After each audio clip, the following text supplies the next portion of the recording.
Dobrodošli u slušalicu, Penkalin znanstveni podcast. U slušalici razgovaramo s mladim hrvatskim znanstvenicima. Razgovaramo o najzanimljivijim problemima u njihovom području, o problemima na kojima sami rade, ali i o njihovom životnom i znanstvenom putu. Ja sam Ivan, a u ovoj epizodi sa mnom je Gabriela Klara Rac. Gabriela je matematičarka, sada na doktoratu iz glaciologije.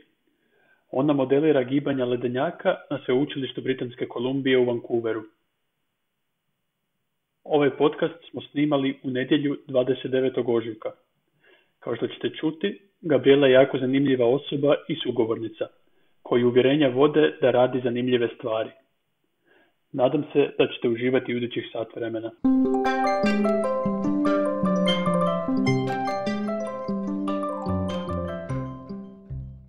Gabriela, dobrodošla u Penkalin podcast. Hvala ti što si me pozvala. Znači, pričat ćemo o glaciologiji, pričat ćemo o tome kako je studirati u Vancouveru, o svemu čime se ti baviš.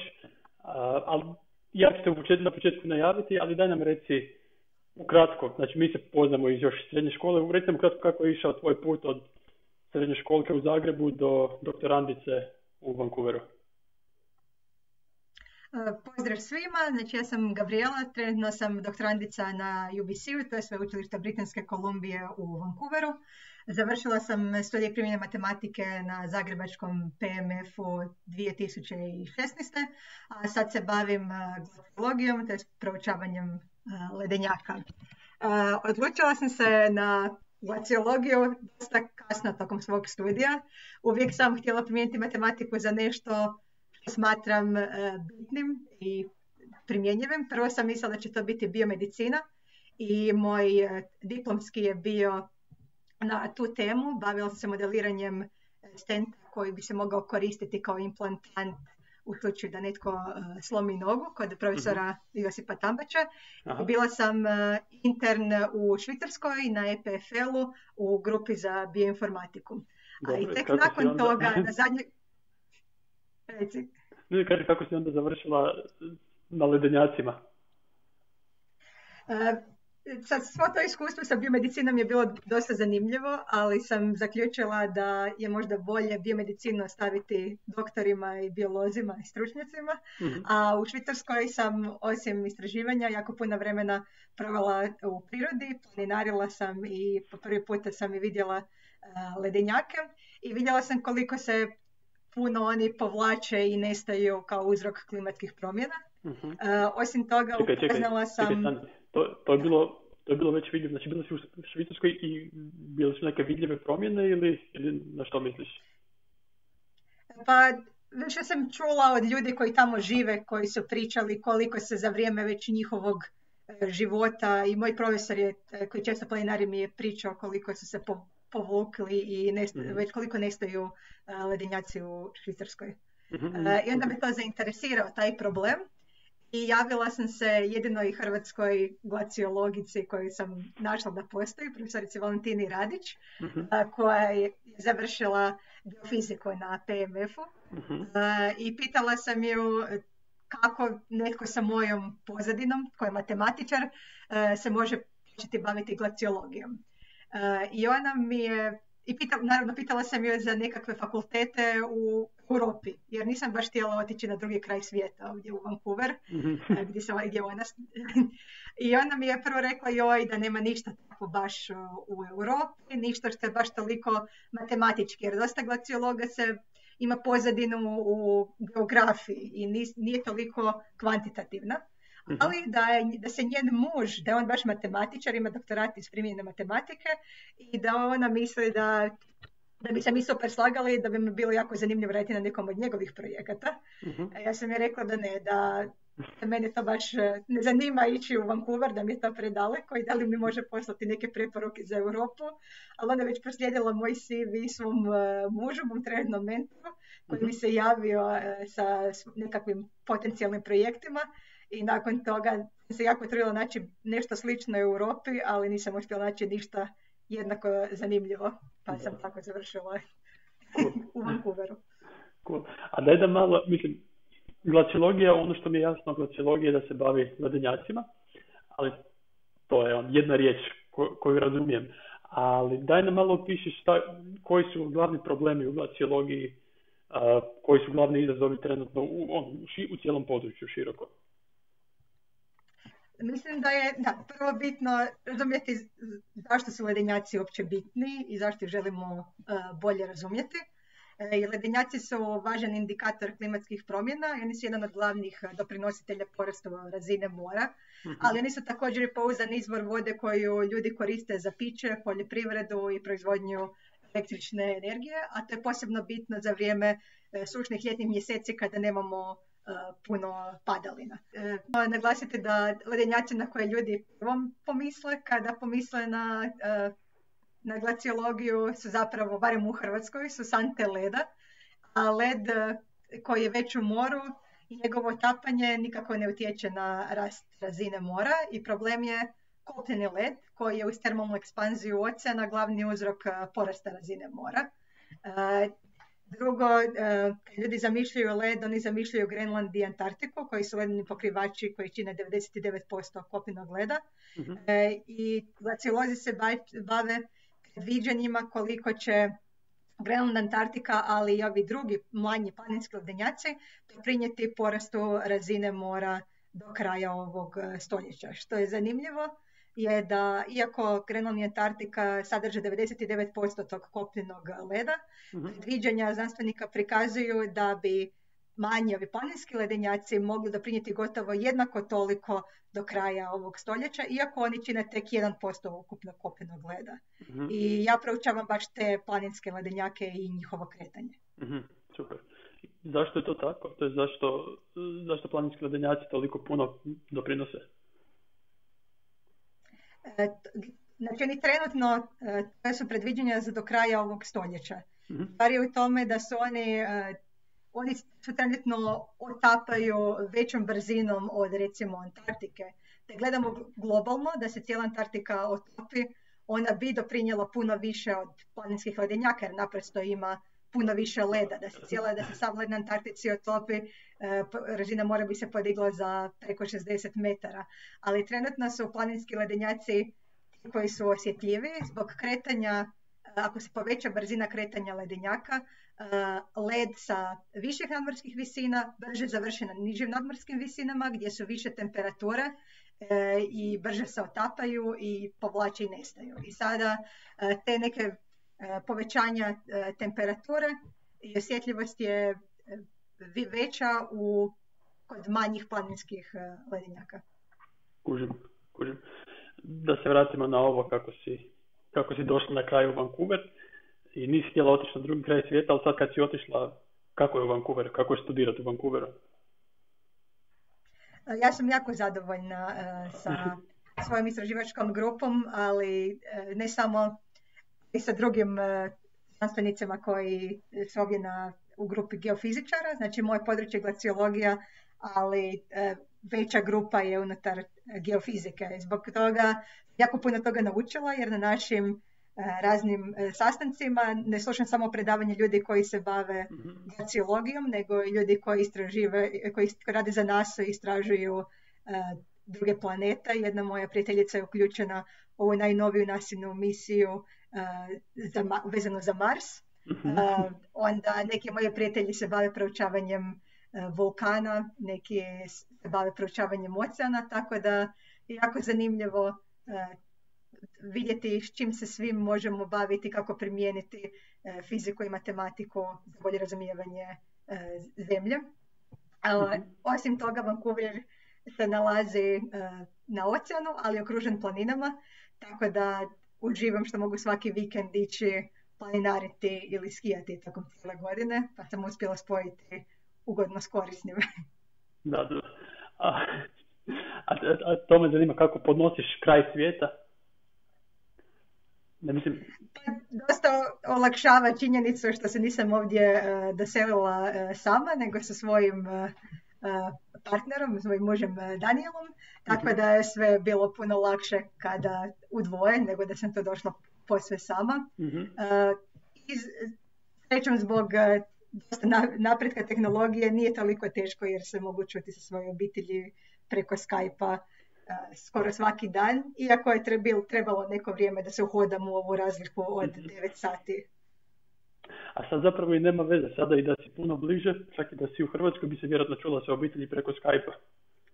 Kakva je situacija u Kanadi vezano za koronavirus? I to samo da kažem, ovo snimamo u nedjelju kod mene navečer, kod tebe popodne.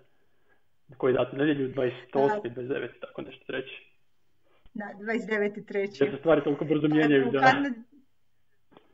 U Kanadi je trenutno još uvijek su malo blaži ove uvjeti i te restrikcije nego u Hrvatskoj, ali isto tako su zabranjena sva okupljanja od više od 10 ljudi ili tako nešto. I pretpostavljam da ti radiš od doma u Vancouveru, da, radimo doma sad već 2 tjedna. I trebalo neko vrijeme da se u tu rutinu uforam, ali sad sam uspjela napraviti neki raspored kojeg se pridržavam. Ali da jedna od glavnih problema je, što i ovdje naravno ne mogu se niti svojim prijateljima vidjeti, ali mnogi od njih sad trenutno trebaju diplomirati i obraniti svoj doktorat ili master. I stvarno je tužno da ne možemo biti prisutni na njihovim obranama. Znači, obrane su trenutno isto ovako online preko Zooma, ali nije dopušteno da publika bude prisutna na tim online obranama. Tako da su baš šteta jer je to tako veliki događaj i svi su ti ljudi htjeli podijeliti svoje istraživanje sa svojim kolegama i prijateljima i neće imati priliku za to. Tako da mi je najteže pada ovim nekim mojim kolegama. Da. A čuo sam za par takvih obrana online, ali tamo je bilo dopušteno da se drugi spoje online, pa slušaju barem. Ali... Da, mislim da ne znam zašto su uveli da se to ne smije, jer obično su te obrane javne, ali onda su sjetili su se ljudi da bi mogli organizirati probnu obranu za koju se pravimo da je stvarna obrana dano naprijed i onda su se sredili, obukli kao da brane i svi smo bili tamo i njihove obitelji i tako, pa su rekli da je možda čak i dobro ispalo jer inače sigurno ne bi imali. To je bilo virtualno ili fizički još? To je bilo još davno ili? Virtualno. Da. Sad smo virtualno probali kao probnu obranu dan prije prave obrane i bilo je lijepo jer su stvarno bili obitelji sa različitih dijelova svijeta od tih ljudi koji inače sigurno ne bi bili prisutni, sada zbog ove sreće u nesreći virtualnim putem su mogli biti prisutni na toj probi i čuti čime se bave njihovi bližnji. Super. Dobro, znači sad radiš od kuće, ali jedna stvar koju sam skužio razgovarajući sa ljudima koji su na doktoratima u različitim disciplinama, to je da svaki doktorat izgleda drugačije, način studiranja, način istraživanja, način svega. Kako izgleda tvoj tipičan radni dan prije nego što si počela raditi od kuće? Kako izgleda istraživanje tvoje? Način rada? Jako visi o dobu godine. Znači, kod meni je najdraži dio doktorata što osim ovog posla u uredu, preko ljeta idem na teren. Tako da prvo ti mogu reći kako izgleda jedan normalan dan u uredu, a onda može biti kako izgleda normalan dan na terenu kada kampiramo na ledenjaku po 3 tjedna. Će vjerojatno biti zanimljivije. Tako je. Mislim da je dan u uredu sličan većini doktoranada zapravo koji se bave ovako nekakvim modeliranjem ili donekle matematičkim poslom. Ujutro prođeš kroz mailove, vjerojatno uvijek moraš prečitati neki članak ili nešto vezano za tvoj rad da te inspirira ili da provjeriš da neko već nije napravio ovo što ti pokušavaš izmodelirati. Jako puno vremena sam provela baš obrađujući podatke jer koristim puno stvarnih podataka vezano uz ledenjake i iznenadilo me, ali koliko vremena treba da od početnih podataka dobiješ kvalitetne podatke koje možeš na kraju staviti kao u svoj model, kao unosne podatke u svoj model. Trenutno sam u fazi provođenja tih nekih simulacija koje ne mogu raditi na svom laptopu, pa se moram povezivati na superkompjuter na kojem će se one simulacije vrtiti. Tako da velik dio dana unaprijed pripremam programe i skripte koje će se kasnije preko noći vrtiti na tom superkompjuteru. U kojem softveru radiš simulacije? Većinom ih radim u MATLABu, ali onda moram te programe imati kao posebnu aplikaciju koja se može, kao poseban program koji se može izvrtiti na tom superkompjuteru. I onda tijekom dana dobijem rezultate od prethodne noći, od prethodnih simulacija i vidim kako izgledaju ti podaci, da li kod funkcionira, očekiva kako spada ili ne. Najčešće se treba nešto debagirati i poboljšati te simulacije, imati trenutna faza. Ok, ajmo sad pustiti uredski dio, sad ide ovaj ljetni dio. Znači, rekao si da idete na ledenjake. Ko ide sve na ledenjake, koliko ostajete, kako to izgleda? Moj mentor i njegova istraživačka grupa su našli taj jedan ledenjak u provinciji Yukon, koja je sjeverno od moje Britanske Kolumbije, nalazi se na granici Aljaske i Kanade. I taj su ledenjak proučavali zadnjih 10 godina. Svake godine idu tamo 2 puta, jednom 6. mjeseca na 3 tjedna i jednom krajem 8. početkom 9. mjeseca na 10 dana. Ideja je na početku ljeta postaviti, prvo servisirati instrumente od prošle godine i onda pokupiti te podatke, primijeniti memorijsku karticu da je za prikupljanje novih podataka, instalirati neke nove uređaje i biti sigurni da to sve funkcionira. I onda prikupiti što više podataka tokom ljeta, jer se tada događaju na ledenjacima najzanimljivije stvari kada imamo otapanje, barem za ovo čime se ja bavim. I u 9. mjesecu ponovno osigurati da svi instrumenti funkcioniraju kako spada, prikupiti podatke i vratiti se s njima u Vancouver. Glavni problem je što tokom ljeta, ovisno o kojem ledenjaku se radi, ali može doći do 4 metra, može se topiti do 4 metra leda. I zbog toga je jako teško održavati neke od tih instrumenata. Znači, najčešće pričvrstimo neka kućište na vrh čipke, aluminijske šipke. I sad ta šipka moramo izbušiti 4 do 5 metara duboku rupu u kojoj će biti ta dugačka aluminijska šipka kako bi ona i dalje ostala učvršćena u led i nakon što se otopi 4 metra leda. Ali onda kada se vratiš i vidiš 5 metara visoku šipku kako strši iz leda, često posve savinuta i moraš doći do kućišta koji se nalazi na vrhu te šipke, dosta je teško pustiti to kućište, doći do podataka koji trebaš i moraš ponovno izbušiti rupu od 4-5 metara i resetirati, znači ponovno staviti tu šipku i uređaj na 1 metar visine. Zvuči kao dosta hardcore doktorat, moram priznati. I sad me zanimaju 2 stvari, to je 2 smjera. Jedan smjer, kako to funkcionira kad vaša grupa, to je posebna vrsta bliskosti kad grupa ode i 3 tjedna provede zajedno tamo negdje u nekom šatoru, u nekoj kolibi, gdje uopće spavate. A drugi smjer što konkretno mjerite, pa počne možda prvo sa ovim kako to izgleda u društvenom smislu. Kako funkcionira jedna grupa 3 tjedna izolirana od svega. Dosta se promijeni i ta dinamika odnosa, recimo, teško je imati neki jako formalan odnos sa svojim mentorom nakon što provedete 3 tjedna na ledenjaku. Više postane nekakav, ne baš frendovski, ali tako više opušteniji, neformalni odnos, zato što prođete kroz razne nevolje skupa i zbog toga se zbližete. Na primjer, kakve nevolje? Husky vas napada. Medvjed dođe.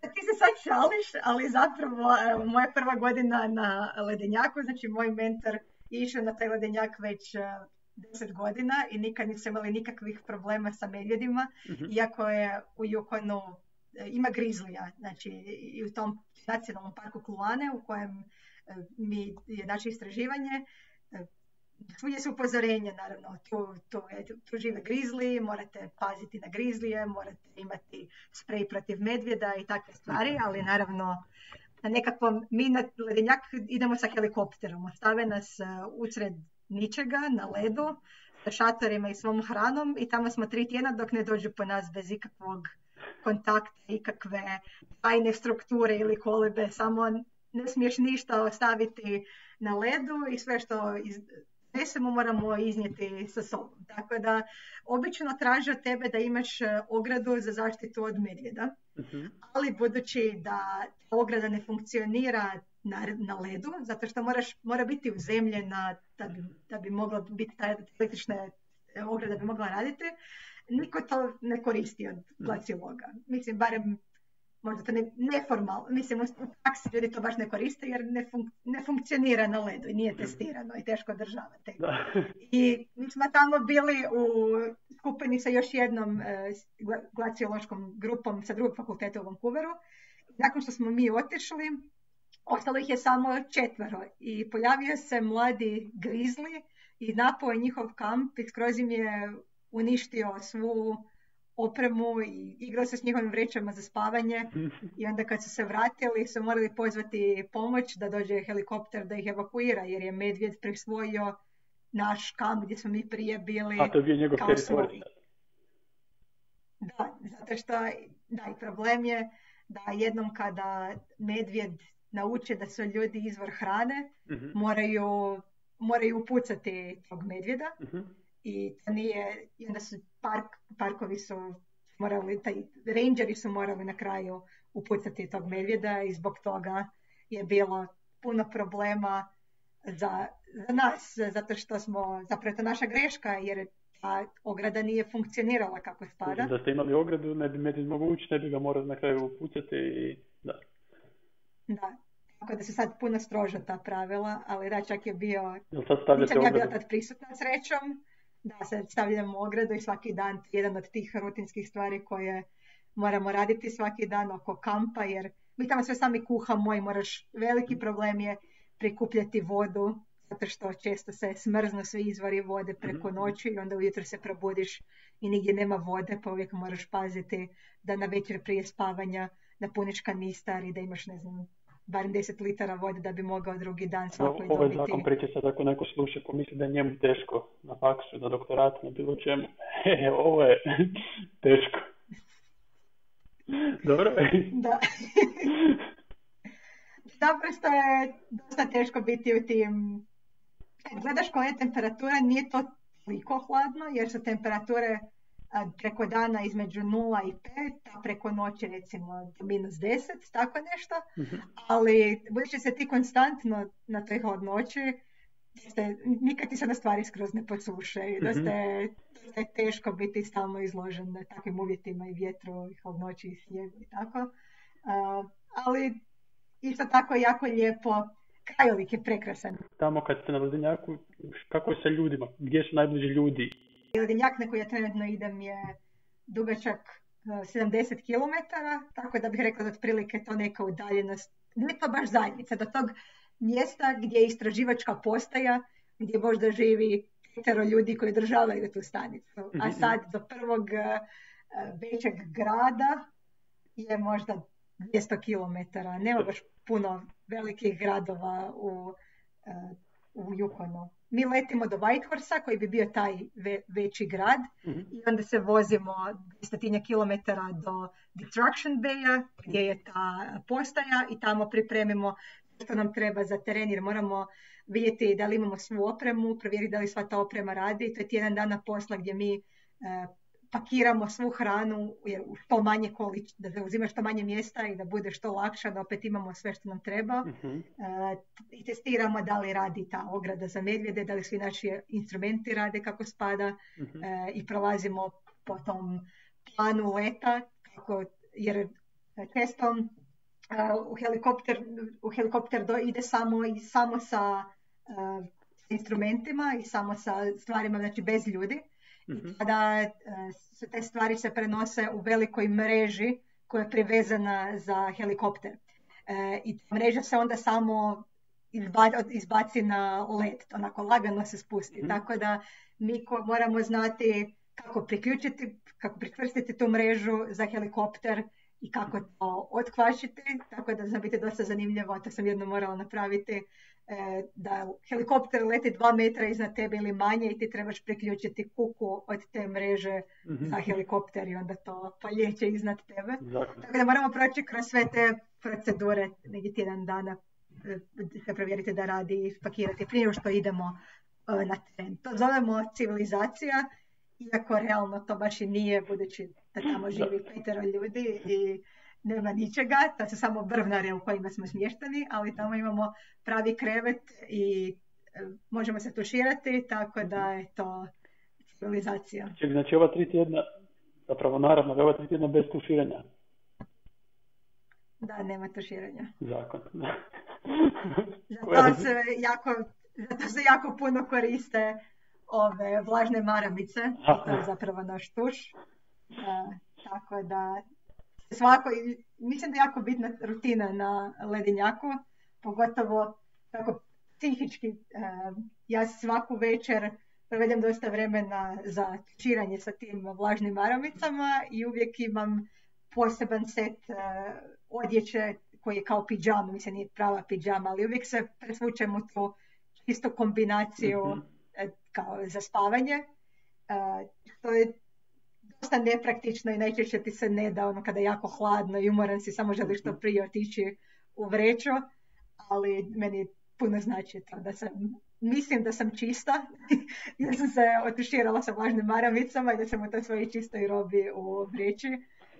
Ali neki to ne rade, neki doslovno ponesu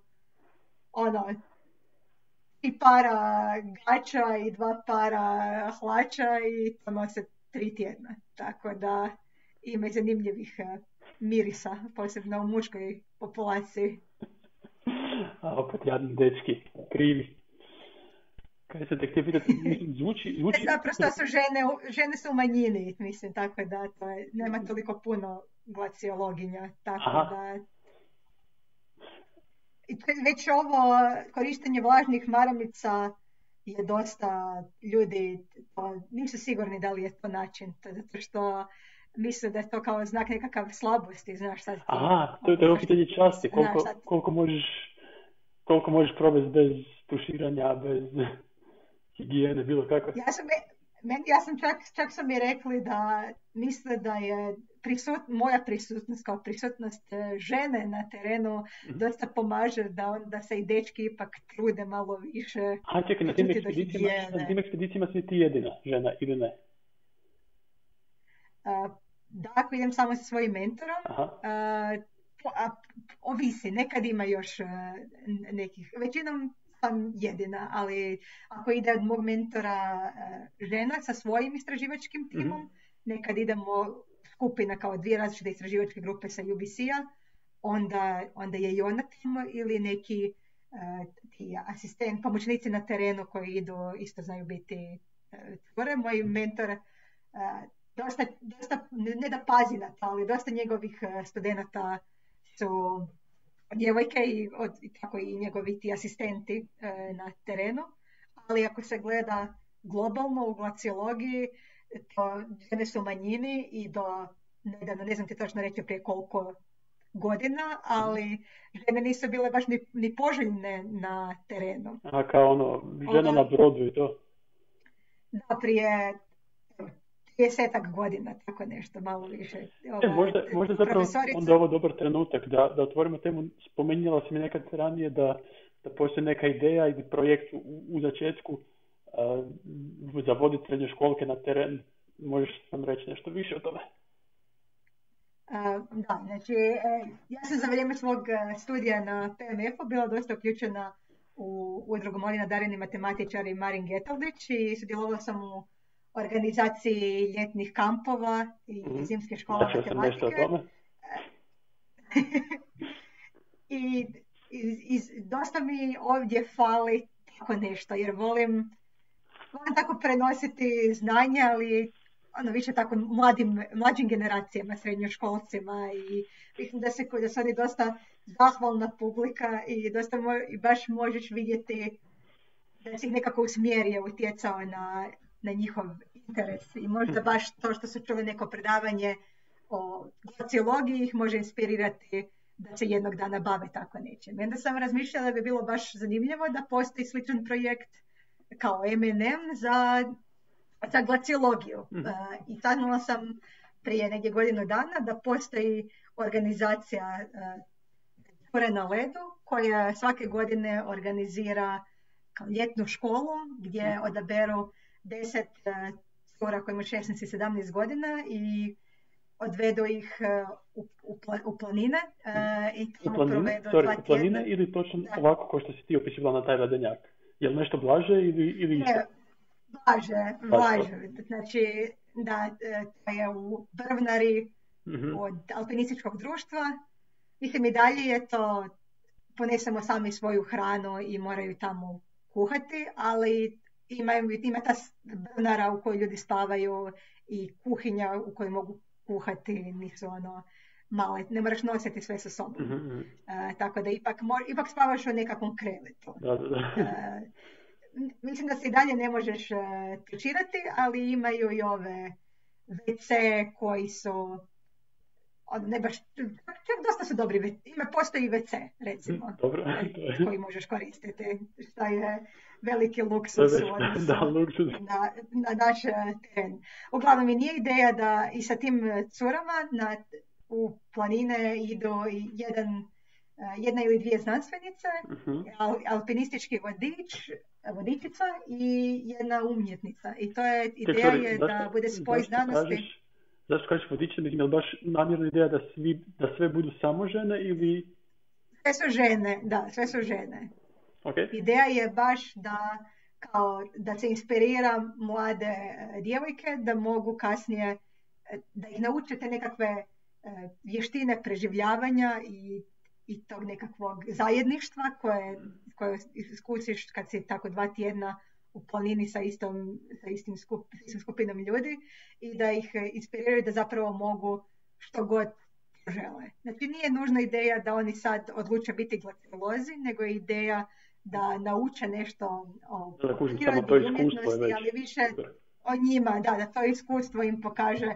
Jer oni to ne odabiru ljude koji su već imaju prijašnjeg iskustva da su onako, što je ovdje čak moguće u Hrvatskoj, malo tko ikad bio na ledenjaku, ali ovdje su ljudi dosta ekstremni, idu skijati po ledenjacima i takve stvari i u srednjoj školi, nego biraju ljudi koji se nisu susreli sa takvim okruženjem prije u svom životu i pokušaju ih naučiti kako da cene prirodu i da vide da nauče, recimo, kako se kretati po ledenjaku, kako izbaviti nekoga ako upadnu u tu ledenjačku pukotinu i razne te vještine koje jako malo ljudi zna, i na taj način im pokazati da stvarno mogu što god požele. Neki od njih požele biti znanstvenici, ne nužno glaciolozi, ali ima i cura koje su poželjele baš nakon toga studirati glaciologiju. Ja nisam sudjelovala u tom programu, ali sam se ove godine, jer sam tek otkrila da to postoji prije godinu dana, ali mi je bilo jako drago da postoji nešto tako slično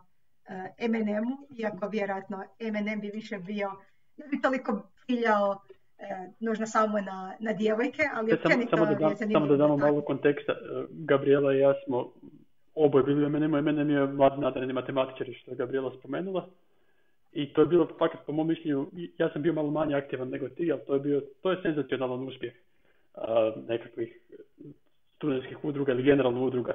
Zato što, mislim, koliko već postoji 10 godina ili tako nešto. Da. I došlo do toga da sad postoji ljetni kamp, zimski kamp, dolaze stotine srednjoškolaca, osnovnoškolaca I zanimljivo, ok, to ne možemo tvrditi da je jedini razlog, ali mislim da su se rezultati hrvatskih matematičara na ovim olimpijadama znanja značajno poboljšali. Sigurno nije jedini razlog, ali mislim da ima svoje prste u tome. Tako da.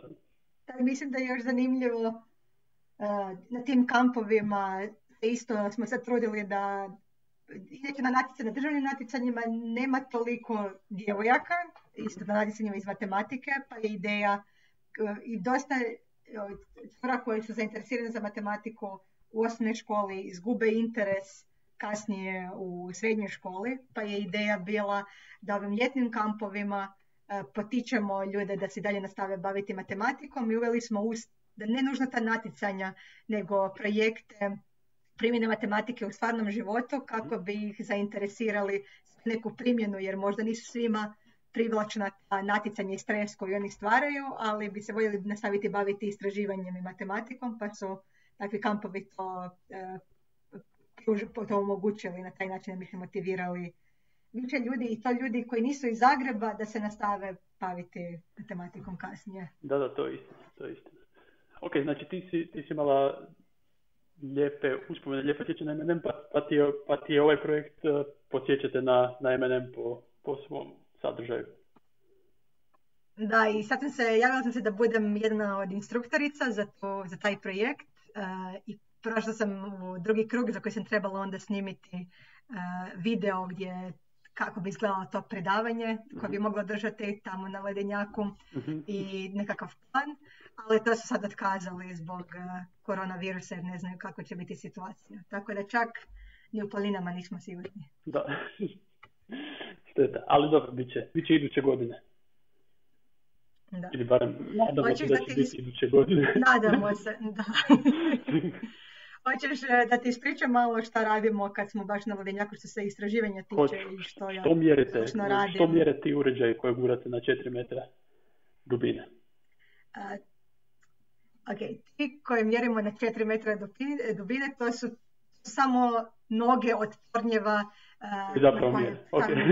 GPS antenu i sa tim uređajima mjerimo, znači GPS, sličan ovom GPS-u koji što smo mobitelu iz auta, znači ti GPS-i su fiksirani na vrhu tog tornja i oni mjere, su precizniji puno našeg GPS-a, mjere kretanje ledenjaka.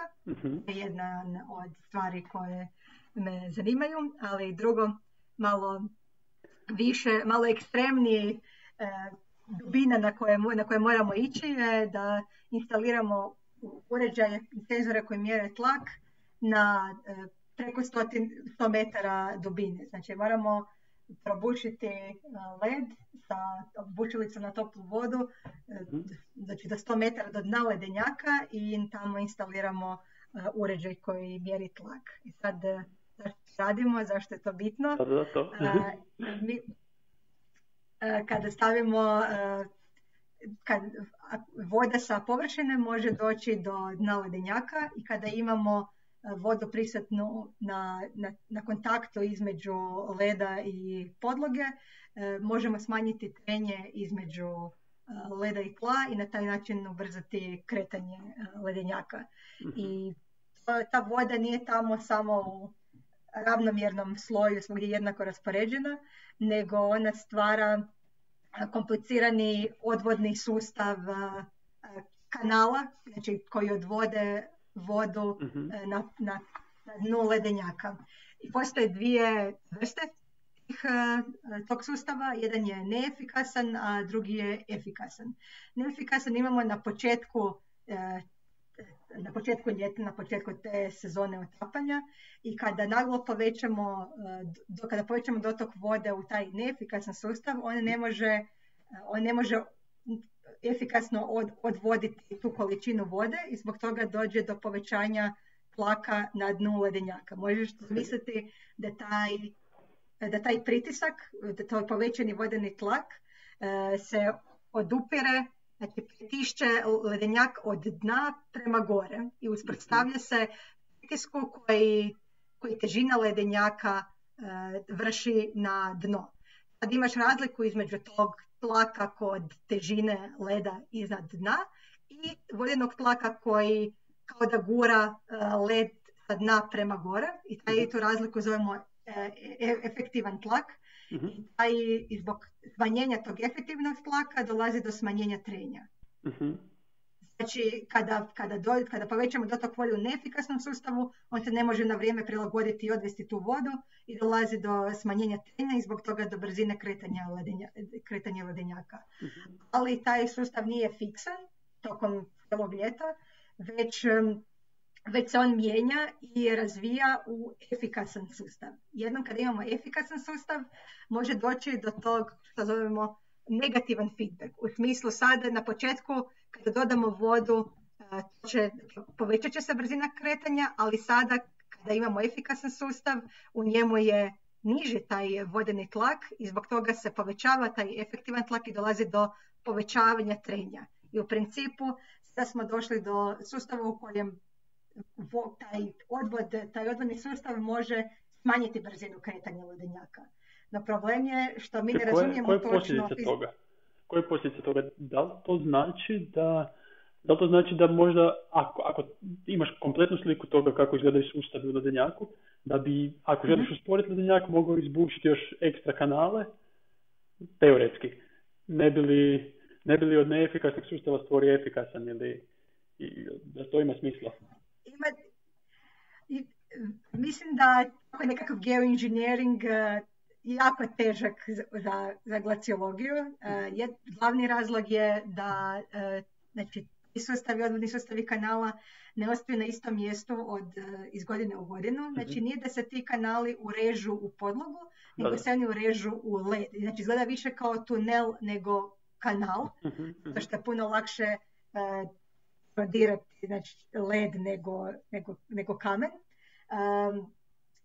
To je jedan razlog, znači čak i da mi znamo kako izgledaju jedne godine, ne možemo znati kako će izgledati druge godine.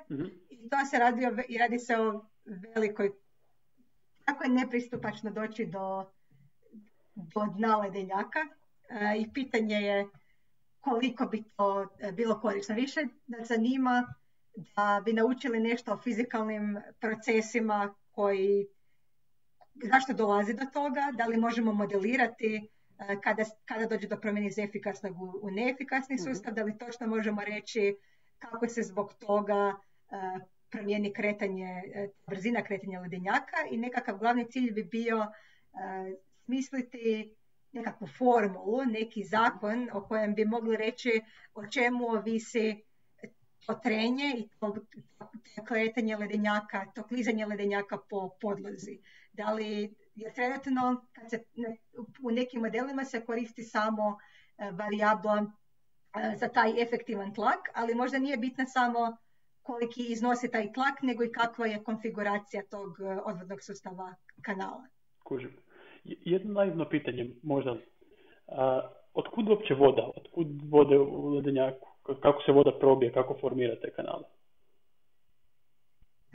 Voda može na površini ledenjaka se nalaze razne pukotine i rupe u ledu i voda može ući kroz te pukotine i postoji ne samo taj odvodni sustav kanala, već i unutar leda nekakve te pukotine i kao odvodni sustav zbog kojeg može ta voda doći do dna.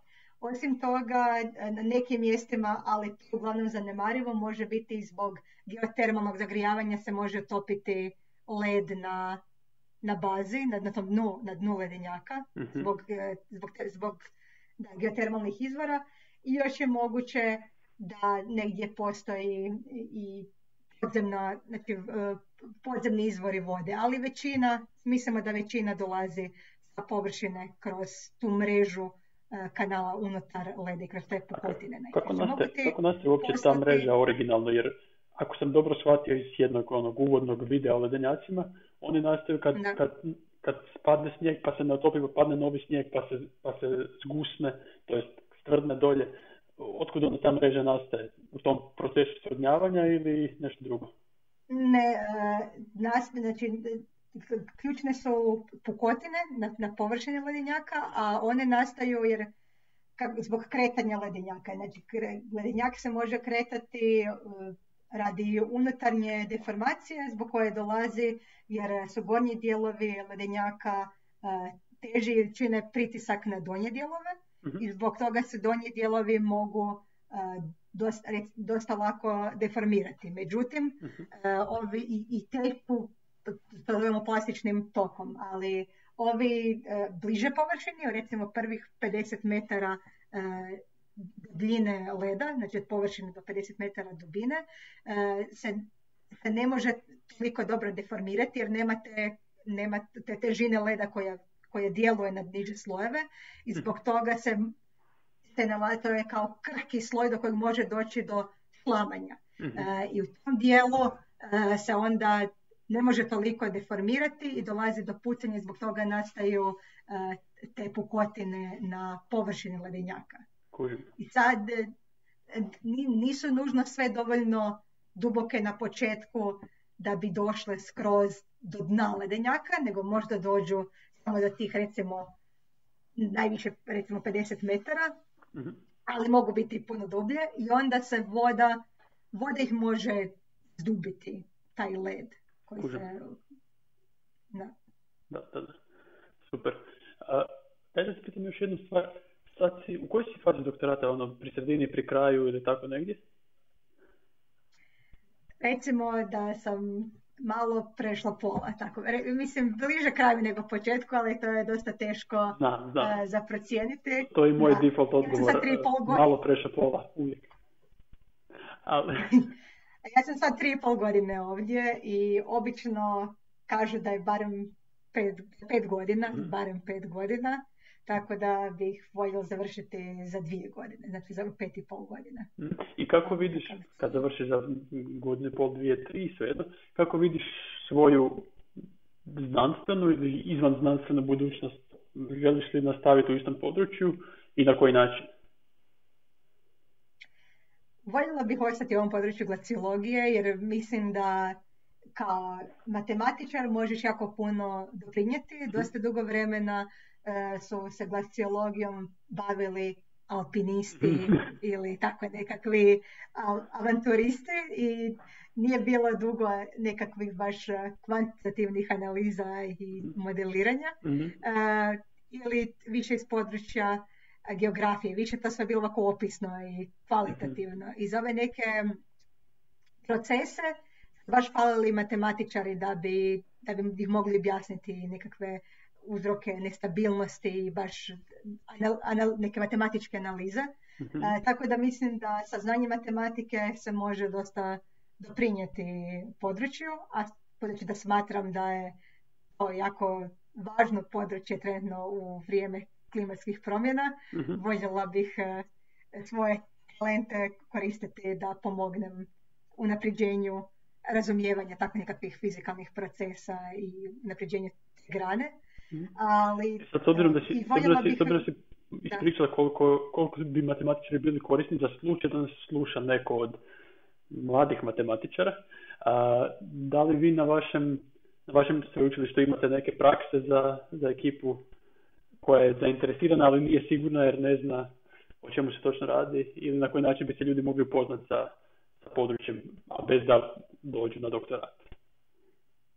Da, nažalost, mislim da tako nešto baš ne postoji kod nas trenutno. Eventualno postoji za baš studente geofizike koji su na preddiplomskom studiju u našem odjelu. Oni onda mogu odlučiti raditi kao preddiplomski rad, završni preddiplomski rad sa nekim od profesora iz našeg odjela. Na taj način neki su se na preddiplomskom uključili i išli su s nama na teren kao pomoćnici i tako su upoznali sa područjem, ali ne postoji nekakva škola ili mislim da je ovo ili nekakva kao internship na koji bi se ljudi mogli prijaviti. Ali ako nekoga zanima, slobodno se možete meni javiti pa ću ja vidjeti da li znam nekoga u Europi možda koji se tako nečim bavili što je vas strašno zanimalo ili možete popričati sa mnom. Pa stavit ćemo u opis kontakt i sve da ti se ljudi mogu javiti. Da.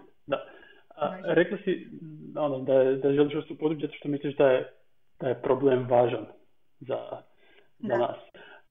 I s obzirom da ti sad kao insider, koliko je stvar ozbiljna, koliko je stvar zabrinjavajuća ili šta modeli pokazuju, koliko su pouzdani, koliko ima razloga za optimizam ili za paniku. Ne želim sad širiti paniku u ovo već vrijeme pandemije i sad su ljudi spremni na sve, tako da slobodno. ali da, nema baš puno mjesta za optimizam, a ja sam po prirodi veoma optimistična osoba. Mislim da je glavni problem što je znanost jako ispred politike i trenutnih akcija. Tako da mnogi moji kolege sve više razmišljaju o tome da možda ne ostanu u znanosti, nego da se više uključe kao konzultanti u politiku, jer misle, ok, mi smo kao znanost pokazali koliko je situacija ozbiljna, ali nas niko ne sluša. I mnogi od njih misle da bi trebalo više energiju usmjeriti na to da se informira javnost i da se budu uključeni više u ove političke odluke i donošenje nekakvih zakona i kako bi na taj način mogli što prije djelovati i poslušati što znanost govori. Znači, to bi se kratko moglo reći da i klimatske promjene su stvarne, da mi smo krivi, znači dokazano je da su ljudi odgovorni za ove klimatske promjene koje trenutno vidimo i možemo, iako budućnost se čini već da te prognoze nisu baš optimistične, i dalje trebamo djelovati i probati što više smanjiti negativne posljedice koje možemo imati. Kad se modeliraju mogući scenariji, najčešće gledamo što ako se podigne globalna temperatura za sve skupa za 1,5 stupanj, što ako se za 2,5 stupnja, 4,5 stupnja ili 8 stupnja, ne, mislim da nije 8 stupnjeva, ali može biti 8 stupnjeva do kraja stoljeća.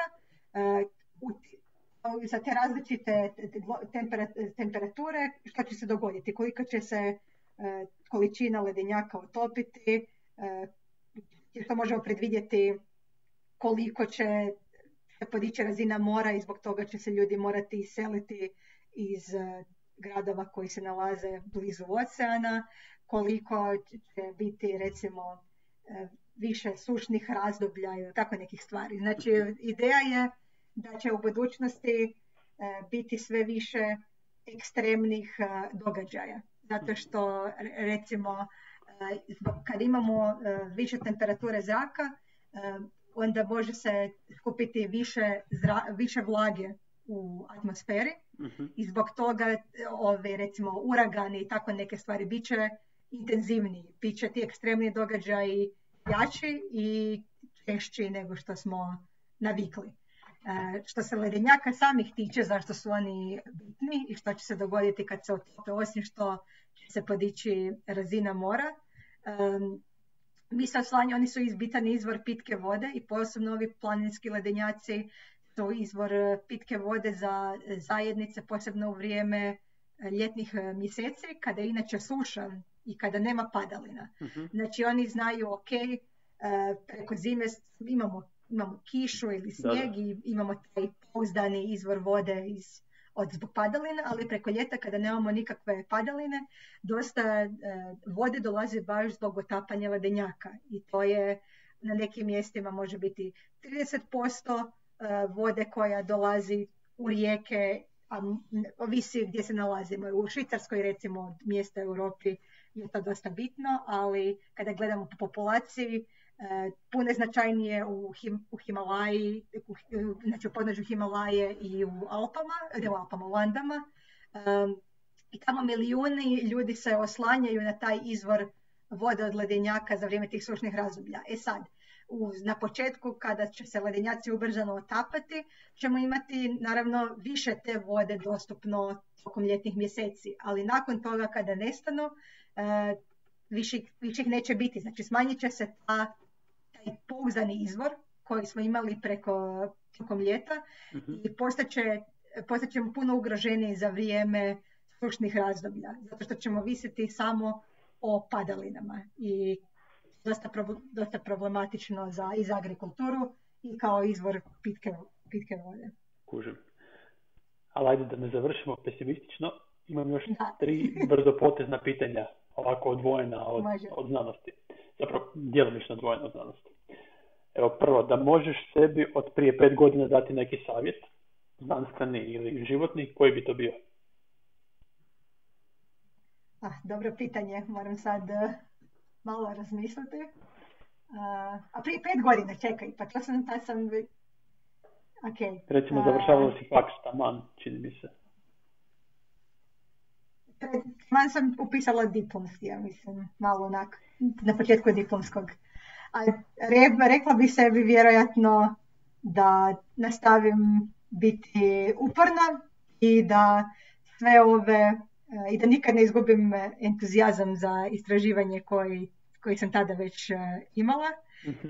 I da je još nisam još ni razmišljala, to sam taman počela razmišljati vjerojatno o ovoj glaciologiji i rekla bi se da ustrajem u tim svojim idejama i ostajem idealist koliko god se to činilo teško u nekim situacijama kasnije. Cool. Bravo. Evo drugo. Daj nam preporuku, mislim, meni i slušateljima za knjigu ili podcast ili seriju ili film. Može.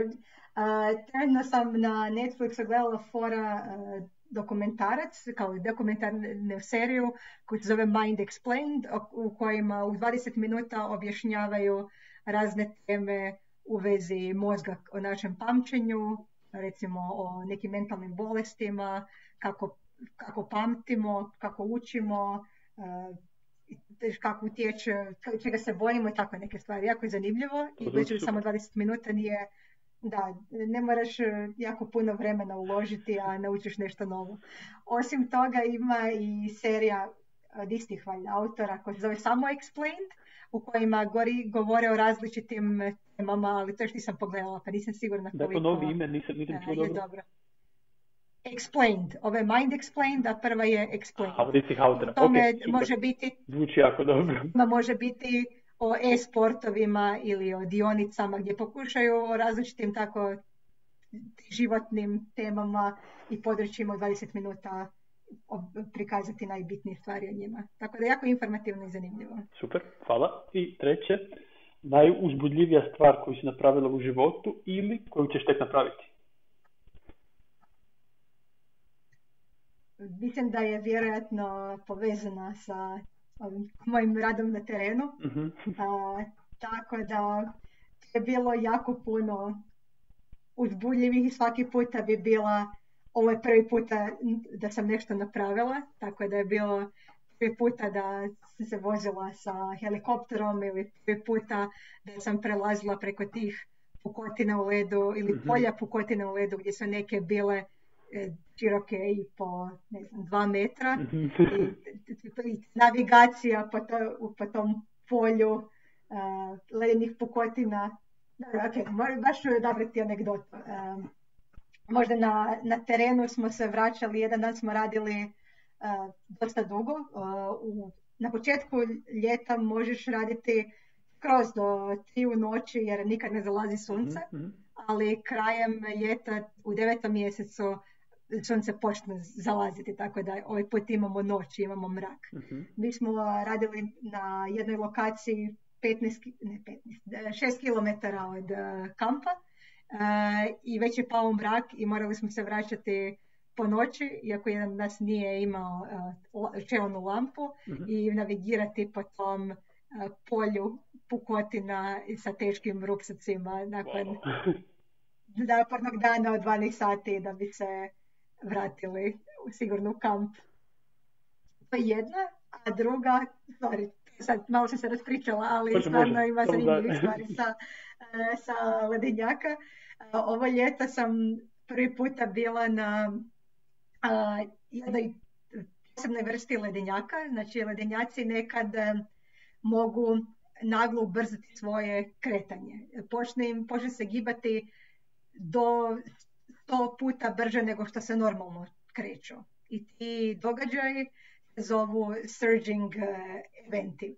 I jako je teško pronaći ledenjak koji dok tako ubrzava, jer najčešće to skužimo tek nakon što se već tako ubrzao i dosta se već kretao i pomaknuo od svojeg uobičajenog mjesta gdje se nalazi. I mi smo, jedna profesorica tu na drugom fakultetu je otkrila taj ledenjak baš dok se za vrijeme tog kretanja, što je jako rijetko. I iduće ljeto smo, to je bilo prošlo ljeto, smo odlučili ići na taj ledenjak i instalirati neke uređaje tamo da vidimo kako se kreće. Poslat ću ti sliku da vidiš kako izgleda ledenjak nakon što je ubrzao svoju brzinu toliko. Znači to je izgleda kao da je, ja sam pokazala sliku kod prijateljice i rekla je dobro gdje je ledenjak. Izgleda kao da je ledenjak prošao, da su ostali samo onako visoke stijene od leda i da je skroz razlomljen. I mi smo otišli na taj ledenjak i kampirali smo na njemu. Morali smo naći mjesta za naše šatore između tih pukotina i svaki dan je bilo jako izazovno, čak i samo putovanje od šatora do kuhinje gdje smo morali jesti, morali smo ići preko tih pukotina, tako da je to bilo možda najzanimljivije, najposebnije iskustvo definitivno. Samo to slijetanje na taj ledenjak koji je toliko brzo prošle pute i toliko je pun pukotina i razlomljen i kampirati tamo 5 dana, to je bilo stvarno jedan poseban događaj. Zvuči zakon. Mislim da puno ljudi ljubomorno na tvoj doktorat, ali vjerojatno je i izveznuto. Hvala ti Gabriela puno, ovo je bilo jako dobro i zanimljivo. Hvala ti što si me pozvao. Nadam se da će ljudima biti zanimljivo naučiti nešto o tome kako izgleda doktorat o ledenjacima i ako vas bilo šta još zanima, možete mi se javiti.